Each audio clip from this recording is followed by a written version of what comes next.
Se preguntarán entonces por qué la crisis de Nicaragua, por qué este tema. Y seguramente muchos no sabemos específicamente qué está pasando en Nicaragua porque lo sentimos muy lejos. En realidad nuestro mismo continente es un país centroamericano que en este momento está en una situación bastante difícil, pero hay cosas que son positivas. Pero vamos en el contexto.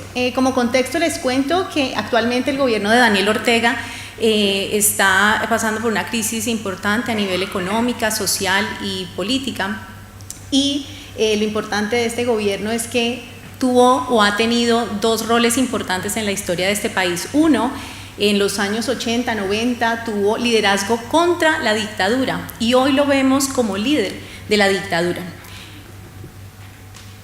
Ahí entonces, y vemos que tenemos reformas sociales que él ha liderado, por supuesto, en su país y que ha venido en contra de su mismo pueblo que lo ha elegido, mostrando un desequilibrio económico importante, teniendo y presentándose protestas reprimidas, todas ellas, desapariciones, como lo contaba un poco, lo adelantaba Inés esta mañana, más de 700 arrestos, más de 2.500 heridos, más de 300 muertos. Un tema importante también para nosotros que es el cierre de muchos medios de comunicación, torturas, expropiaciones, grupos parapoliciales y algo también que tiene que ver como con la crisis profunda y es que no tienen partidos de oposición. ¿Qué pasa entonces por el lado de la participación religiosa en Nicaragua? Que es una situación en forma paralela que hay en este país. Y es que si se dan cuenta, en 1950 el 95.8% de los nicaragüenses se declaraba católico. Esto no ha sido igual a través del tiempo. Vemos que en el 91 hay un 90% que se declara católico, en el 2007 baja al 62.29% y actualmente, digamos que en coincidencia con la crisis que tiene Nicaragua, baja a un 44.3% que se declaran católicos. ¿Qué es lo que yo rescato de este tema? Y es justamente la participación que ha tenido o el papel que ha jugado la Iglesia en esta historia nicaragüense.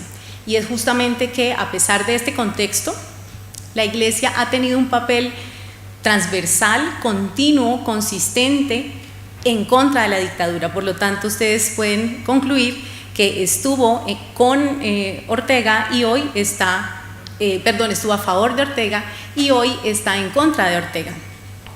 ¿Qué pasa entonces con ese papel que ha tenido la Iglesia en este momento? Y por supuesto nosotros como católicos tenemos claro que el mensaje va a la evangelización, a la unión y al llamado a la paz. Y la Iglesia ha sido en este contexto nicaragüense protagonista de ese conflicto.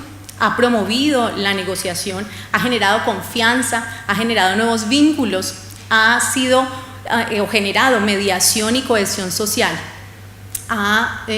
Se ha puesto en el camino de la no violencia como única estrategia para esta negociación y ha tenido una legitimidad social que es bien particular, justamente porque esa legitimidad social la ha ganado a través del tiempo y a través de otros o de otra participación en otros conflictos, como por ejemplo en los 90 en Perú cuando estuvo Fujimori, estuvo presente la Iglesia. En mi país, en Colombia, también estuvo de mediador en esa mesa de diálogos entre el gobierno y las FARC, y hoy lo vemos realmente con un papel definitivo y tal vez único con el pueblo de Nicaragua. ¿Qué entonces hay de nuevo en la comunicación de Iglesia? Y aquí me permito separar la comunicación de la Iglesia.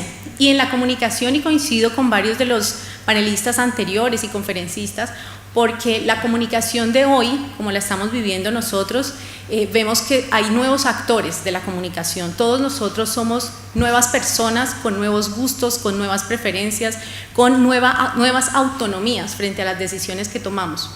Tenemos nuevas formas de expresión y tenemos nuevos escenarios en los cuales nos expresamos. Y por supuesto aquí están las innegables redes sociales que para todos hoy también es un tema bien importante. ¿Qué hay entonces en la Iglesia?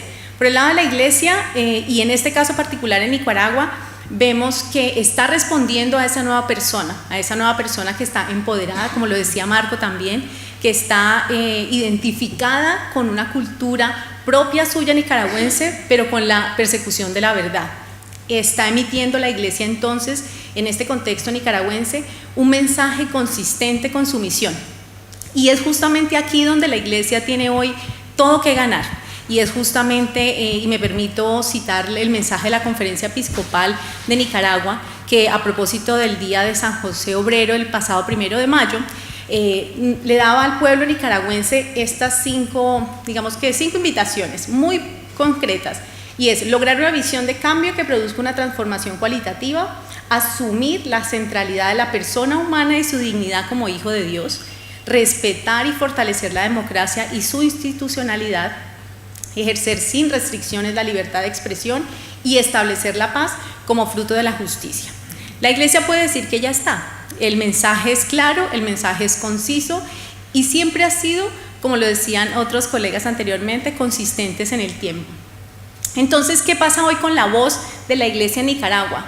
Justamente, y si me permiten, les presento, hemos hablado desde esta mañana con Inés, de Monseñor Silvio José Báez.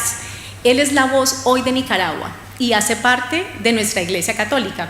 Él tiene hoy 146,000 usuarios o seguidores de su Twitter, y él desafortunadamente ha tenido varias amenazas en contra suya y también de sus compañeros por justamente esta movilización y este liderazgo que ha ejercido en pro de tener la única voz legítima en Nicaragua.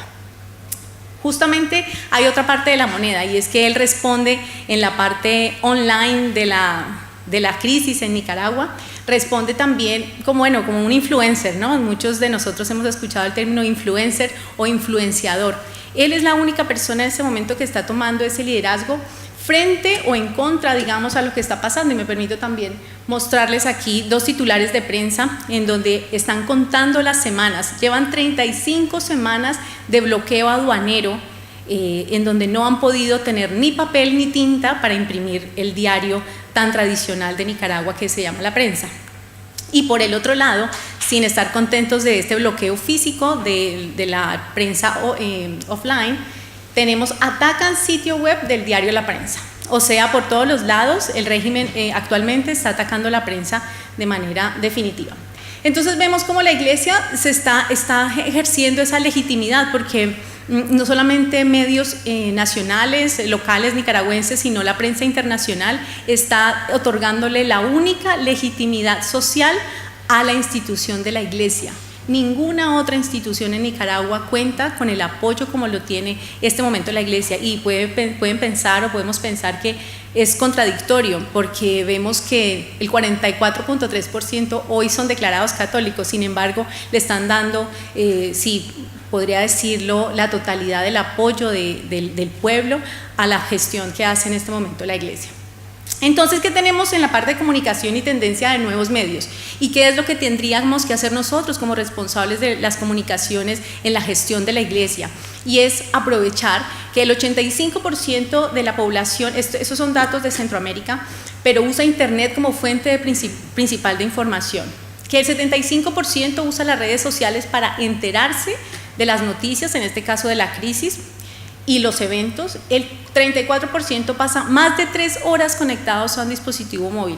Además de eso, todos, no solamente en Centroamérica, buscamos contenidos que nos inviten a vivir experiencias y, por supuesto, experiencias nuevas. Necesitamos la información en tiempo real, necesitamos formatos multimediales porque ya no somos, hemos cambiado y ya no somos tan tradicionales. Pero sobre todo, como lo decíamos también anteriormente, estamos hoy viviendo un contexto de personas más informadas, con más derecho a tener una identidad propia, y además de eso, a tener y a sentirse identificado con un propósito declarado.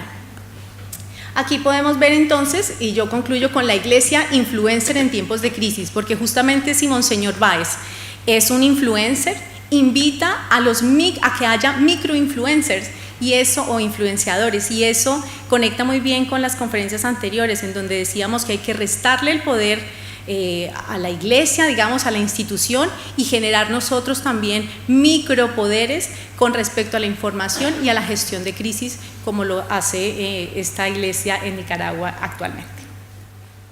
Muchas gracias.